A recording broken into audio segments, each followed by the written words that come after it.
সকলের অতি পরিচিত কবিতা 2 বিঘা জমি, রবীন্দ্রনাথ ঠাকুর। শুধু বিঘে 2 ছিল মোর ভুই, আর সবই গেছে দিনে। বাবু বলিলে, বুঝেছ উপিয়ে, এ জমি লইব কিনে। কহিলাম আমি, তুমি ভূস্বামী, ভূমির অন্ত নাই।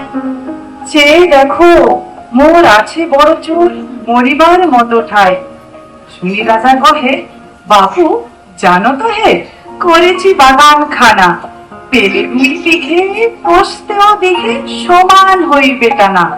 ওটা দিতে হবে। কহিলাম তবে বক্ষে জড়িয়া পানি, সজল চক্ষে করুণ রক্ষে, গরিবের ভিটে ঠানি। সপ্ত পুরুষ যেথায় মানুষ, সে মাটি সোনার বাড়া। দৈনিক দায় বেঁচে বসে মায়ে, এমনই লক্ষ্মী ছাড়া। আঁখি করিলাম রাজা ক্ষণকাল, রহিল মৌন ভাবে। কহিলেন শেষে ঘোর হাসি হেসে, আচ্ছা সে দেখা যাবে। পরে মাস 1.5 ভিটে মাটি ছেড়ে বাহির হইল পথে।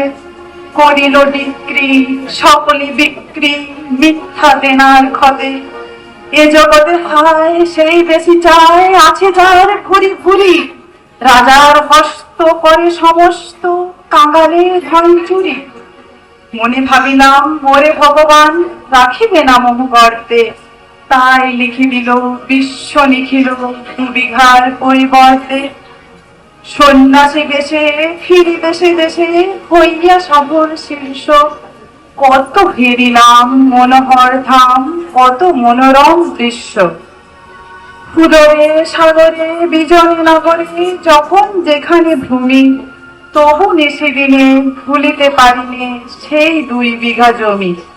হাটে মাটে বাটে এই মতো কাটে বছর 15-16। একদিন শেষে ফিরি বাড়ি দেশে, বড়ই বাসনা হলো।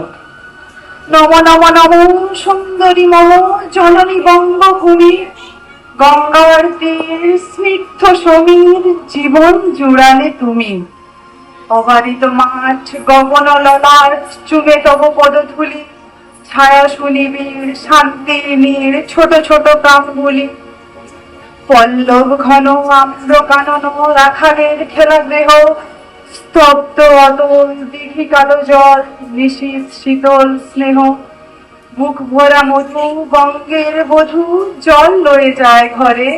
মা বলিতে প্রাণ করে আনচান, চোখে আসে জল ভরে। 2 দিন পরে দ্বিতীয় প্রহরে প্রবেশিল নিজ গ্রামে। কুমোরের বাড়ি দক্ষিণে ছাড়ি, রক্তরা করি বামে। রাখি হাট খোলা, নন্দীর গোলা, মন্দির করি পাছে। ত্রিশাতুর শেষে পৌঁছিল এসে আমার বাড়ির কাছে।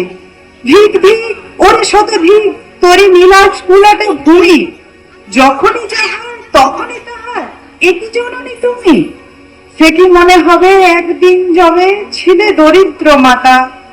আঁচল ভরিয়া রাখিতে ধরিয়া, ফল ফুল শাক পাতা।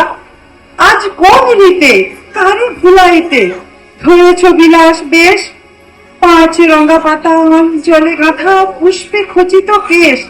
আমি তোর লাগি ফিরেছি বিবাগী, গৃহহারা সুখহীন। তুই হেতা বসে ওরে রাক্ষসী, হাসিয়া কাটাস দিন। ধনীর আদরে গরব না ধরে, এতই হয়েছ ভিন্ন। কোনখানে লেশ নাহি অবশেষ, সেদিনের কোন চিহ্ন। কল্যাণময়ী ছিলে তুমি ওই ক্ষুধাহারা সুধারাশি। যত হাসো আজ, যত করো সাজ, ছিলে দেবী হলে দাসী। বিধি লহিয়া ফিরিয়া ফিরিয়া চারিদিকে চেয়ে দেখি, প্রাচীরের কোণে এখনো যে আছে সেই আম গাছ। একই বসি তার তলে, নয়নের জলে শান্ত হইল ব্যথা। একে একে মনে উদিল স্মরণে বালক কালের কথা। সেই মনে পড়ে জ্যৈষ্ঠের ঝড়ে, রাত্রে নাহিক ঘুম। অতি ভোরে উঠি তাড়াতাড়ি ছুটি, আম কুড়াবার ধুম। সেই সুমধুর স্তব্ধ দুপুর, পাঠশালা পলায়ন। ভাবিলাম হায় আর কি কোথায় ফিরে পাবো সে জীবন। সহসা বাতাস ফেলি গেল শ্বাস, শাখা দুলাইয়া গাছে। দুটি পাকা ফল লোভিল ভূতল আমার কোলের কাছে। ভাবিলাম মনে, বুঝি এতক্ষণে আমারই চিনিল মাতা। স্নেহের সে দামি বহু সম্মানে বারে ঠেকানো মাথা। হেনকালে হায় জমভূত প্রায় কোথা হতে এলো মালি। ছুটি বাঁধা উড়ে সপ্তম সুরে পাড়িতে লাগিল গালি। কহিলাম তবে, আমি তো নীরবে দিয়েছি আমার সব। দুটি ফল তারি করি অধিকার, এত তারি কলরব। চিনিল না মরে নিয়ে গেল ধরে কাঁধে তুলি লাঠি গাছ। বাবু ছিপ হাতে পারিষদ ছাতে ধরিতেছিলেন মাছ। শুনি বিবরণ ক্রোধে তিনি কন, মাইয়া করিব খুন। বাবু যত বলে পারিষদ দলে বলে তার শতগুণ। আমি কহিলাম, শুধু দুটি আম, ঠিক মাগি মহাশয়। বাবু কয়ে হেসে, বেটা সাধু বেশে পাকা চোর অতিশয়। আমি শুনে হাসি, আখি জলে ভাসি, এই ছিল মোর ঘটে। তুমি মহারাজ, সাধু হলে আজ, আমি আর চোর বটে। নমস্কার।